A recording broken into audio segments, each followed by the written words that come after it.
Salut tout le monde, on se retrouve aujourd'hui pour le book haul du mois de juin qui normalement n'était pas conséquent mais qui l'est.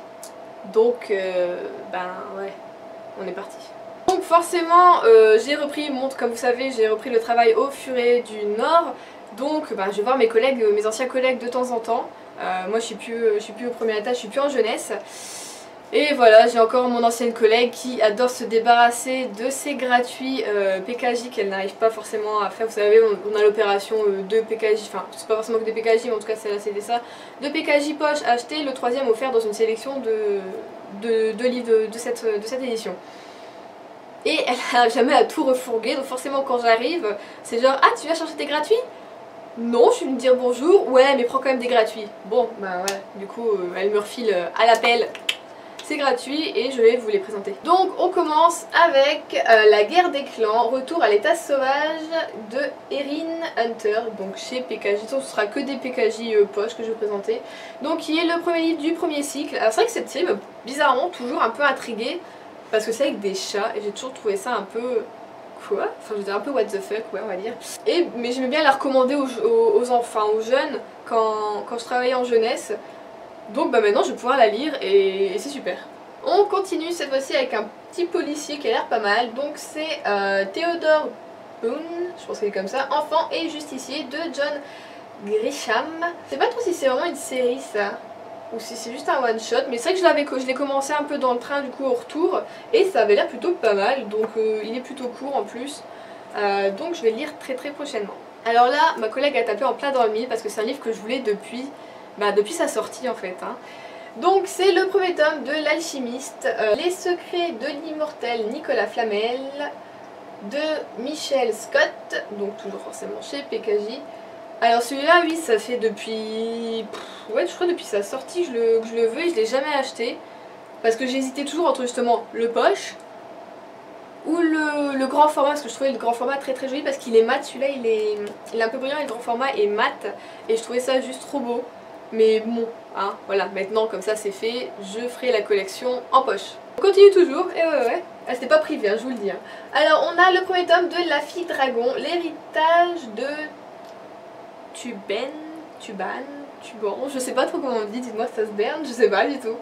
De Lucia Troisi, je dirais, donc qui est l'auteur des chroniques du monde, oui c'est du monde émergé, donc le monde émergé c'est vrai que je l'ai aussi. Mais oui, je l'ai! Pardon. Donc c'est vrai que les chroniques du monde émergé, ma collègue me l'a donné aussi, je l'ai pas encore lu parce qu'il est plutôt gros, il est plutôt court en ce moment, donc ça sera plutôt pour fin d'année. Et donc celui-là je connais pas du tout, mais la couverture m'intrigue énormément, elle est plutôt jolie. Et il est plutôt court, donc on va voir. Et alors là, elle s'est fait plaisir on va dire parce que je l'ai déjà, donc c'est le premier tome des chroniques lunaires Cinder de Marissa Meyer. Mais c'est vrai que c'est dommage, en fait, c'est pas une vraie vignette, c'est vraiment imprimé dessus. Et elle me dit bah je te le mets, je vois mais je l'ai déjà. Et je fais mais en même temps c'est vrai qu'en poche il est joli aussi. Elle dit bah ouais, c'est genre collector parce que le poche apparemment c'est peut-être pas prévu pour tout. Il est plutôt rare peut-être sur Cinder, je sais pas du tout. Donc bon je l'ai quand même pris parce que je le trouve plutôt mignon. Et puis comme ça je me suis dit si un jour je veux faire un concours pour la chaîne, je pourrais peut-être justement vous le faire gagner, je trouve ça pas mal. Même si c'est ça que je trouve ça dommage, que c'est imprimé dessus, que c'est pas une vignette à décoller quoi, ça gâche un peu tout. Et le dernier, alors là je vous dis elle s'est vraiment débarrassée parce qu'elle sait que c'est pas du tout mon type de lecture, c'est Fais un vœu, donc une robe magique pour tout changer, d'Alexandra Bullen. Donc là par contre c'est Michel Lafon Poche. Alors dites-moi si quelqu'un l'a lu ce que vous en avez pensé parce que... moi j'ai pas envie, j'ai envie de dire pourquoi elle m'a donné ça, elle s'est vraiment débarrassée, elle me l'a dit, en plus je me débarrasse, je te le donne. Ouais voilà. Je sais pas si je vais le lire, je vais peut-être le donner à ma nièce quoi, plus tard, ou là je sais pas du tout pourquoi elle a fait ça, c'est vraiment débarrassée. Donc là c'est fini pour les gratuits, on va dire que c'était mes services presse à moi, j'en ai pas de service presse, voilà je vais voir ma collègue, j'ai mes services presse on va dire. Donc c'est toujours super sympa à elle, moi je suis contente parce que mon porte-monnaie ça le soulage quand même, voilà. Et quand j'ai été là-bas du coup elle m'a également conseillé, donc je l'ai pas mais j'ai un extrait, il faut que je le commence. Elle m'a conseillé de lire, c'est Le sel de nos larmes de Ruta Sepaitis, je crois que c'est comme ça qu'on dit, chez Scripto, donc c'est l'auteur de ceux qui n'ont pas pu nous prendre, donc elle m'a dit qu'il fallait lire aussi, donc tous les deux il faut les lire à ce qui paraît, voilà, ils seront très très bons.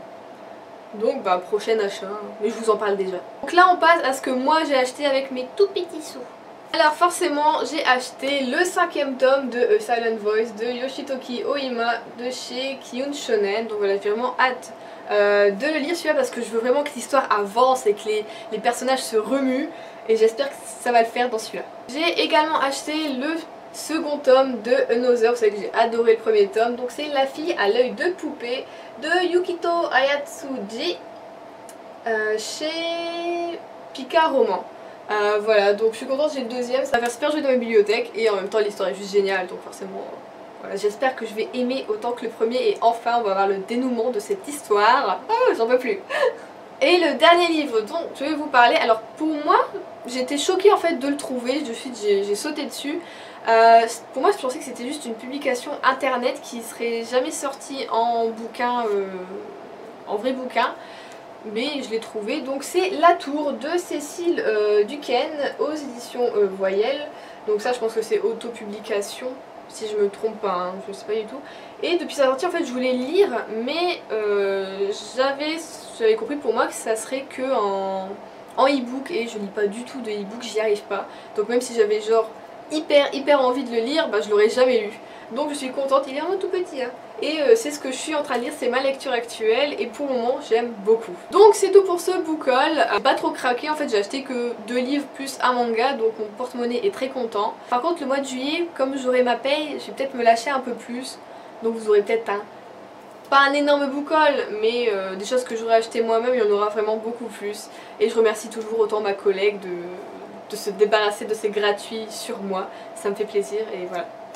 Donc je vous dis à bientôt et je vous souhaite plein de bonnes lectures, je vous fais plein de bisous, salut!